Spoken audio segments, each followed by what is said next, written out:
Hey everyone, my name is Rafael DeLeo and today we're diving into something super practical, building a token bucket rate limiter with Redis. Now, if you've ever had to control traffic overflow or prevent server overload, you know that rate limiting is crucial. The token bucket algorithm is a powerful way to do just that. And guess what? Redis makes it ridiculously efficient. So grab your coffee, sit tight, and let's make rate limiting look easy. All right, let's break this down. The token bucket algorithm works like this.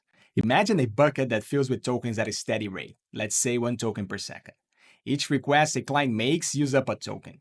If the bucket runs out of tokens, the client has to wait until tokens refill. So basically we define a token rate such as 1 token per second. We track token consumption by deducting 1 token for each request we allow. We continuously refill the bucket at the defined rate up to its maximum capacity. And finally, check if we have enough tokens to allow the request. And the cool part, this allows for short bursts of traffic, as long as the bucket doesn't overflow. Simple, yet super effective. And that's how Redis fits into the picture. Redis will store and track how many tokens are left, in other words, the token count, and also when the bucket was last topped up, in other words, the last refill time.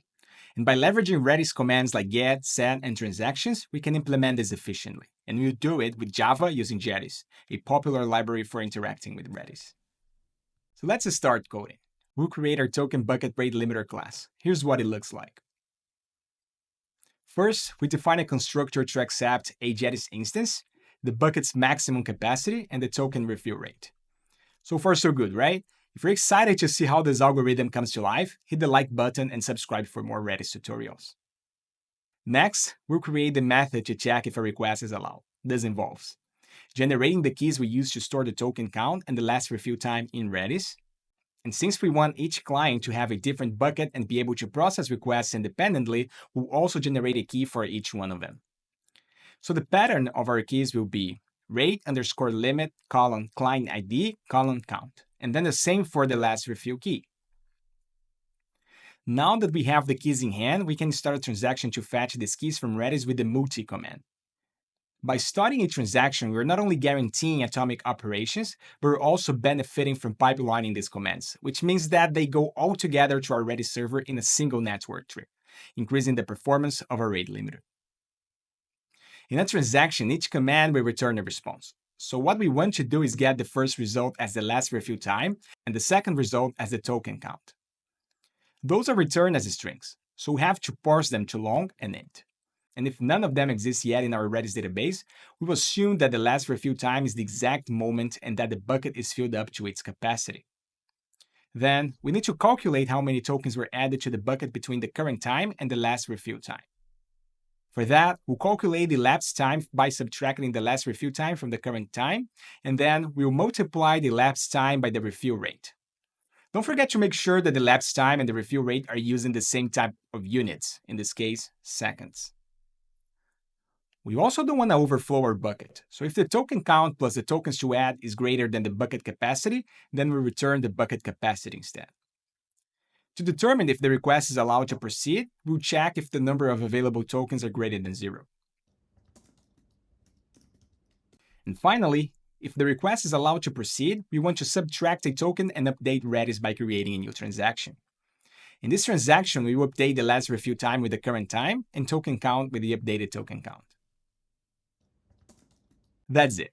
Our token bucket rate limiter is ready, but let's not stop here. We write tests to ensure everything works perfectly. Testing is where the real magic happens. For testing, we use Redis test containers to spin up a temporary Redis instance, JUnit 5 for structured tests, and assert_j for readable assertions.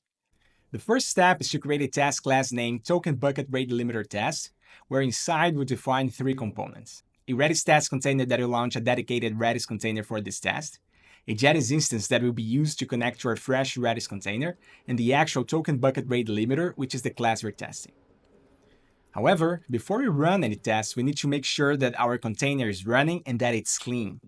For that, we use JUnit 5 before all annotation, where we start the container, and the before each annotation for the setup method that will create the connection with the container and make sure it's clean before each test.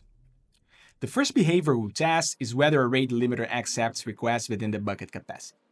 For this one, we'll create a rate limiter with a bucket capacity of 5 tokens and a refill rate of 1 token per second. Then, we'll call the isAllowed function 5 times, using all the tokens in the bucket and expecting that it will return true every time. Let's test it. Perfect, it's working. In our second test, we'll verify if requests are denied when there are no tokens left. The setup of this task will be the same of the previous one. We'll create a rate limiter with a capacity of 5 tokens and a refill rate of a token per second. We'll also call the isAllowed function 5 times and expect it to succeed every time. However, the difference here is that we now are going to call it a 6th time. And since we've used all tokens from this bucket, we will expect that the request is actually denied this time.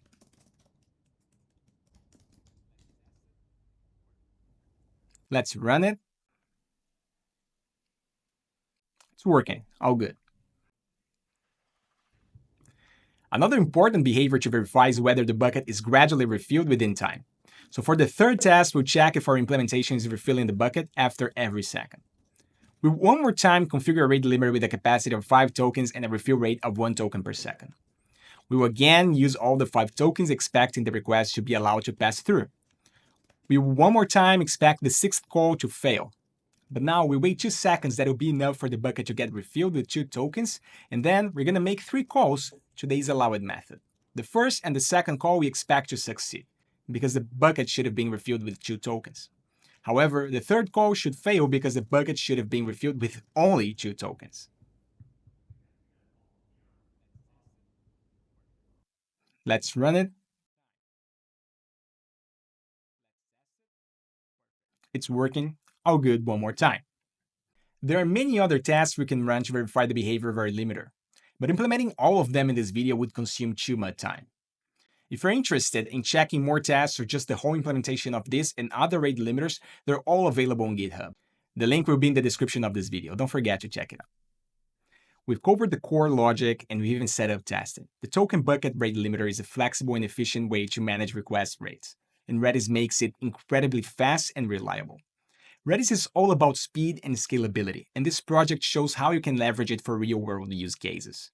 Let me know in the comments what other Redis-based projects would you like to see. Thanks for watching, and as always, stay curious. See you all next time.